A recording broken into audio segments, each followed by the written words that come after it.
오늘 말씀드리는 내용에서 사실 어찌 보면 가장 중요한 이야기일 수 있거든요. 수학을 제대로 공부하는 게 아니에요. 꼭 부탁드리고 싶은 것이 모르는 개념이 나왔을 때 그런 부분에서 놓치게 되고 그게 누적되게 되면 이제 우리 아이는 수학을 못하나? 라는 안타까운 상황이 생기는 거죠. 초등학교 때 수학을 어떻게 접근해야 되는지 나중에 고등시기 때 포텐을 터뜨릴 수 있는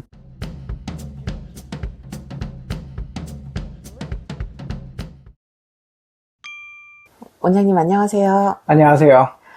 요즘 학부모님들이 아이들 수학 공부에 관심이 굉장히 많으시잖아요. 아무래도 그렇죠. 네, 어떻게 하면 우리 아이가 수학을 좀 잘할 수 있는지 아니면 수학을 잘하는 방법이 무엇인지를 이번 시간에 말씀해 주시면 좋을 것 같아요. 그쵸. 근데 지금 PD님이 주신 질문이 굉장히 광범위한 건데요. 사실 수학 잘하는 방법에 대한 영상이나 자료들은 정말 많이 있거든요. 그래서 저는 오늘 좀 다른 관점에서 많은 분들이 놓치시고 있는 정말 좀 중요한 것들을 말씀드리는 편이 더 나을 것 같아요.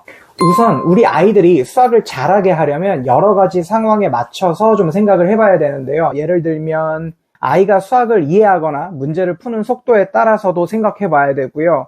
부모님께서 아이의 공부 습관을 어떻게 잡아놓으셨는지에 따라서도 달라질 수 있는 문제거든요. 요즘 들어서 우리나라에서는 자녀 교육에 조금이라도 관심이 있으신 분들 사이에서는 수학을 잘해야 한다는 게 굉장한 화두인 것 같아요. 의대 열풍도 있을 거고 이과에 대한 선호도가 원래 매우 높기 때문에 더 그런 게 아닌가 싶은데요. 우선 수학을 잘하는 것에 대한 판단 기준이 속도가 되지는 않았으면 좋겠어요. 물론 이제 빨리 푸는 거 굉장히 중요하죠. 시험을 볼 때 시간 내에 다 풀어야 되니까요. 하지만 더 중요한 거는 정확성이거든요. 정확성을 올려놓은 다음에는 속도를 올리는 훈련을 할 수 있지만 속도가 너무 빠른 상태에서 나중에 정확성을 올리려고 훈련하려고 하면 굉장히 힘들거나 비효율적이거나 안 되는 경우가 굉장히 많아요.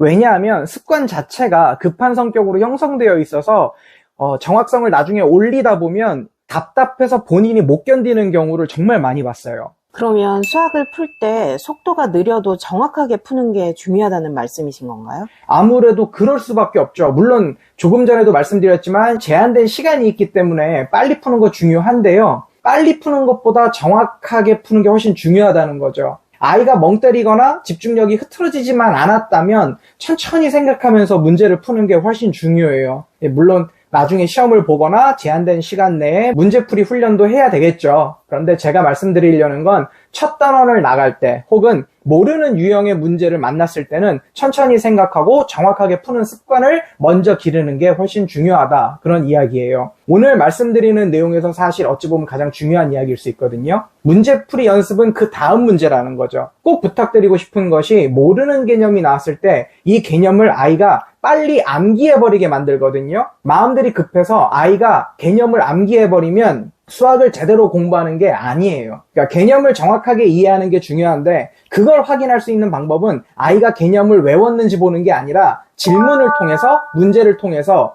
혹은 아이가 예를 들어서 설명할 수 있는지 보시면 돼요. 방금 원장님 말씀하신 것 중에서 암기 수학이란 말씀을 하셨거든요. 네네. 그럼 암기 수학이라는 게 구체적으로 어떤 건가요? 그러니까 암기 수학 그러면 진짜 무조건 암기해서 뭘 그대로 갖다 쓴다 뭐 이런 게 보통 암기인데 이거에 대해서 말씀을 드리려면 일단 암기 수학이 왜 나왔는지 그리고 왜 이렇게 유행하는지를 먼저 말씀드리는 게 맞을 것 같아요. 우리나라 대다수의 학부모님들이 내 아이가 수학을 잘했으면 좋겠다고 생각을 다 하시잖아요. 그런데 대부분 이제 저도 그렇고 대한민국 부모님들 성격이 급하시기 때문에 빨리 효과를 뽑아내고 싶어 하세요. 그렇기 때문에 학원에 맡기시는 케이스가 많을 수밖에 없고 학원 입장에서도 사실 수학이라는 게 이해를 많이 요구하는 가장 어려운 학문이기 때문에 이것이 교육과 학습으로 접근을 해야 하는데 이게 고객의 니즈를 맞춰줘야 하다 보니까 예를 들어서 학생 10명이 앉아 있어요. 근데 학생 1명씩 개념을 다 이해했는지 확인하려고 하면 그 아이가 설명할 수 있는지를 다 체크해야 되는데 그러다가는 이제 진도 나갈 시간을 다 놓쳐버리게 되는 거죠. 그러다 보니까 우리나라 부모님들 또 이제 진도 뽑는 거 엄청 중요하게 생각하시잖아요. 그러다 보니까 암기를 시켜버리는 게 일반적이 돼버리는 거예요. 빠른 속도로 결과를 뽑아내려면 아이가 개념을 암기를 하게 해버리면 일단은 이해한 것처럼 보이거든요. 아무래도 수학은 암기 수학으로 유행을 할 수밖에 없는 그런 현실들이 있어요. 그러다 보면 수학적인 측면에서 개념을 이해하고 받아들이는 속도가 빠른 아이들이 있거든요. 유독. 그럼 그 아이들은 갑자기 수학 공부머리가 있는 아이로 재탄생하는 거죠. 그런데 중요한 점은 그 옆에 앉아있는 우리 아이가 즉시 이해를 못했어요, 현장에서. 그렇다고 해도 사실 조금만 더 시간을 들이게 되면은 충분히 이해하고 넘어갈 수도 있고요. 뭐 창의적인 수학에 있어서는 더 뛰어난 아이일 수도 있는데 그런 부분에서 놓치게 되고 그게 누적되게 되면 이제 우리 아이는 수학을 못하나? 라는 안타까운 상황이 생기는 거죠. 그러면 원장님 방금 말씀하신 거에 따르면 암기 수학보다 이해 수학이 더 중요하다는 말씀이신 거죠? 그렇죠. 이해 수학이 중요할 수밖에 없고요. 이해 수학이 먼저 우선돼야 된다는 거예요. 물론 암기 수학도 어느 정도 일정 부분 필요해요. 그리고 나중에 학년이 올라가서 충분히 개념이 쌓인 다음에는 암기 수학으로 속도를 올리는 게 맞긴 하거든요. 그래서 이해하기 좀 쉽게 말씀드리자면 제가 좀 예를 들어 드릴게요. 예전에 영상에서 봤었는데 홍콩 주식시장에서 애널리스트로 활약하시는 분이 계세요. 한국인이시고요. 한국에서 영국에 있는 옥스퍼드 대학교에 이제 수학과에 시험을 치게 되셨대요. 근데 이분이 입학시험에서 본인이 생각해도 거기 있는 문제를 다 맞춘 거예요. 그러니까 즉 만점을 받은 거죠. 그런데 이분이 옥스퍼드 그 수학과를 떨어지셨대요. 너무 속상하기도 하고 막 억울하잖아요. 그래서 그 학교의 교수님에게, 담당 교수님이겠죠.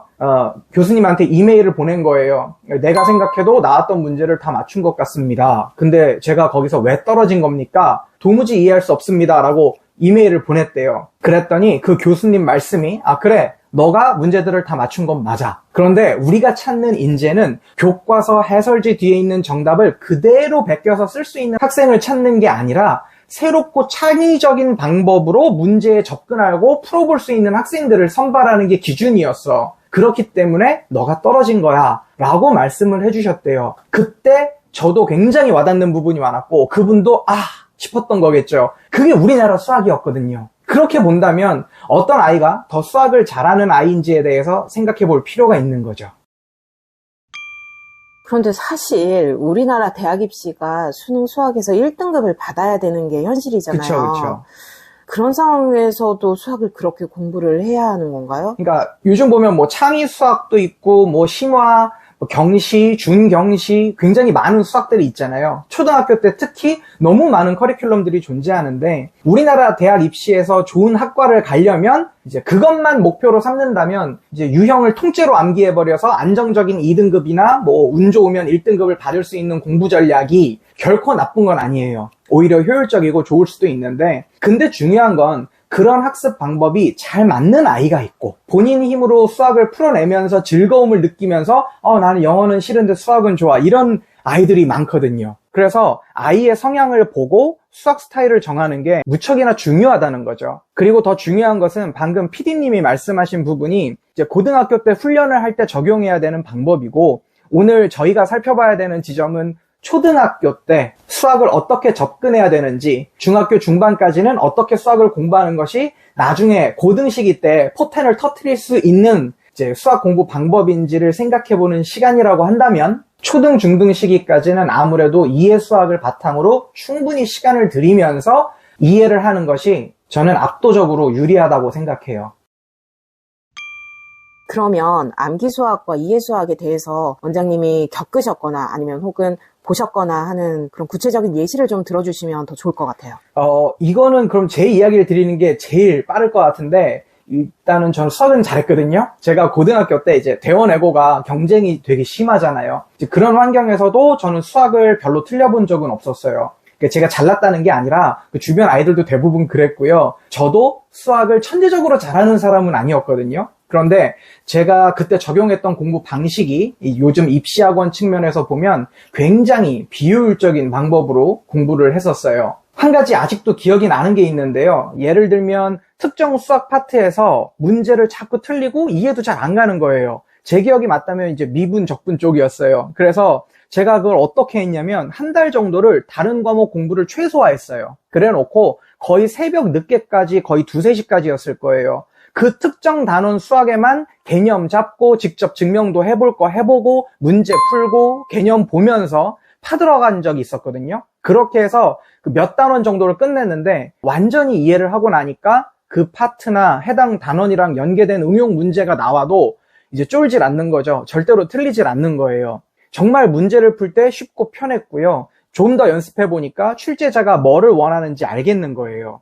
함정은 어떻게 파놓은 건지도 어느 정도 보이더라고요. 그러니까 굉장히 기분이 좋은 거죠. 근데 그만큼 저는 고생을 했던 거고요. 대신에 유형 암기로만 그때 제가 해결을 했었더라면 나중에 까먹게 되는 일이 생겼거나 아니면 어려운 응용 문제가 나오면 해결하는 게 쉽지 않았을 것 같아요. 그런데 이제 제가 했던 방식으로 공부를 하고 나니까 시간이 아무리 지나도 잊어버리지 않더라고요. 그게 저는 정말 제일 좋았어요. 그리고 나중에 제가 현장에서 아이들을 가르치면서도 그 파트를 설명할 때는 쉽고 제가 잊어버리지도 않고 그런 거예요.